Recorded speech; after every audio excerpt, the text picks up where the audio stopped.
Okay, so we're going to go ahead and talk about Bordetella pertussis. What is Bordetella pertussis? Bordetella pertussis is most commonly known as the whooping cough. This originates from the bacterium Bordetella pertussis. This is a gram-negative coccobacillus. This bacterium produces toxins that paralyze the cilia in the respiratory tract. A lot of mucus accumulation in lungs can be fatal to children if not treated in time. This bacterium worldwide, there is an estimated 24.1 million cases and about 160,000 deaths according to the CDC. So the first outbreaks were actually discovered in the 16th century, and the organism was isolated in 1906. How is Bordetella pertussis transmitted? Bordetella pertussis spreads from person to person, spread by coughing or sneezing, spending time with someone that has it and is in your breathing space.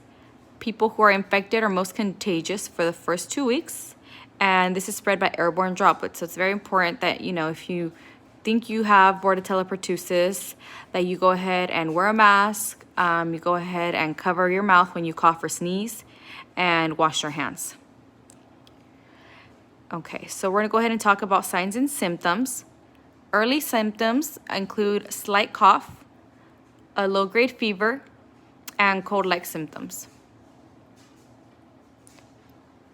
Okay, so signs and symptoms later include rapid cough that follows with a high-pitched whoop sound, pneumonia, vomiting from the force of the cough, and exhaustion. So the exhaustion comes from coughing so much that you're just completely tired.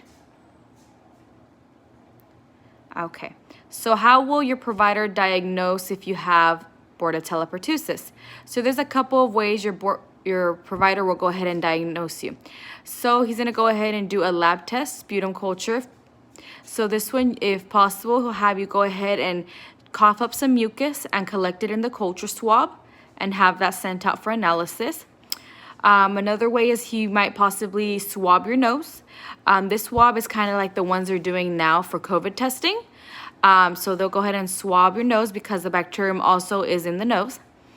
They'll go ahead and send that out for analysis, or they might do a throat culture, kind of like for when they check for strep, but this one would be testing for Bordetella pertussis. So they'll go ahead and swab like toward the back of your throat where your tonsils are at.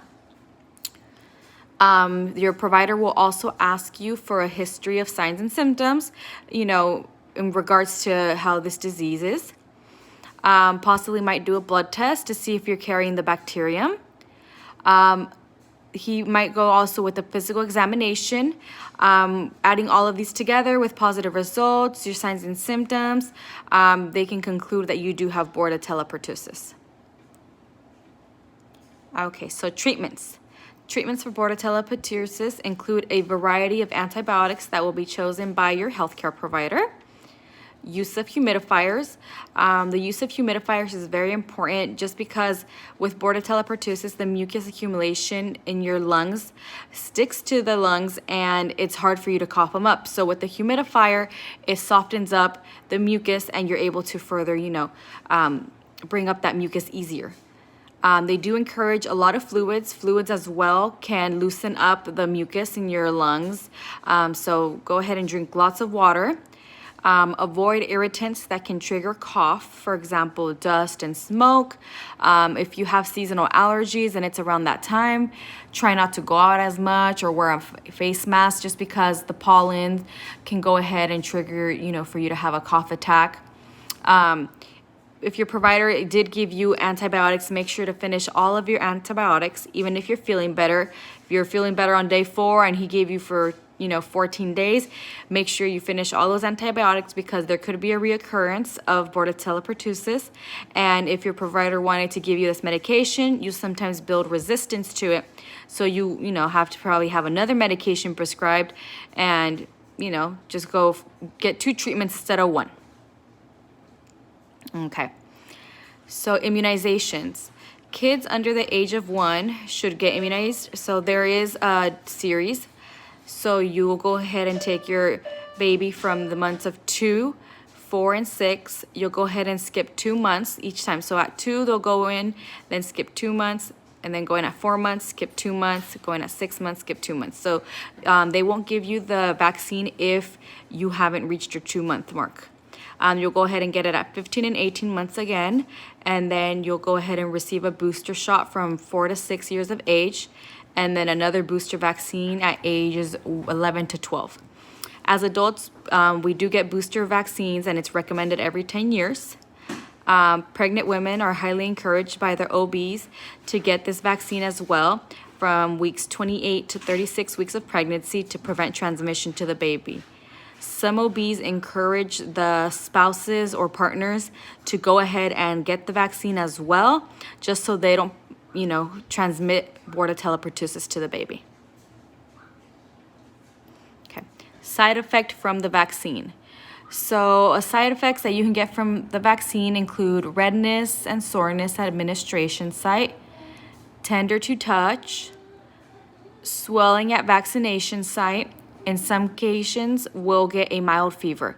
So you can get some of these side effects from the vaccine, or you might not get them at all. It just really depends on your body, but these are the side effects that you could possibly receive from the vaccine. And some people don't experience any of these. Okay. Complications from Bordetella pertussis. Babies and children with complications under the age of 1 will need to be hospitalized. 68% will have apnea. Apnea is when your breathing stops and you start again. 23% will get pneumonia. 1.2% will have seizures, and these seizures are normally caused by the fever. So these are the febrile seizures, so 1.2% will have those. And then sadly, 1% of the population will die from Bordetella pertussis. Okay, so prevention. How can we prevent, from getting Bordetella pertussis? So ways to prevent. The number one way to prevent getting Bordetella pertussis is vaccinations. Vaccinations to children and adults is the number one way to prevent. Of course, you can still possibly get Bordetella pertussis, but vaccination is the number one way to prevent, especially, from them contracting it from someone that's not vaccinated. Hand hygiene is also very important. You make sure you wash your hands when you cough or sneeze, when you're around someone that's sick. Make sure you wash your hands for about 30 to 60 seconds with warm water and soap. Make sure you scrub in between your fingers. Make sure you just, wash your hands very well. When coughing, cover your mouth. Use a face mask if you're around someone that has Bordetella pertussis. Okay, we're going to go ahead and talk about incidence reports. This graph shows pertussis outbreaks by age from years 1922 to 2018. Okay, so following the introduction of pertussis vaccine in the 1940s, when cases exceeded over 100,000 per year, reports decreased to fewer than 10,000 by 1965.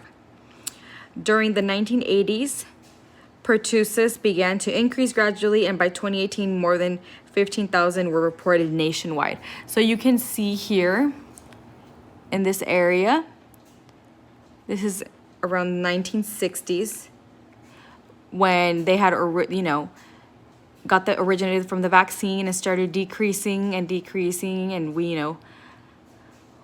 went all the way over here, and there was a slight increase, and then we're back down. So this graph is from the CDC, and that's the presentation. Thank you.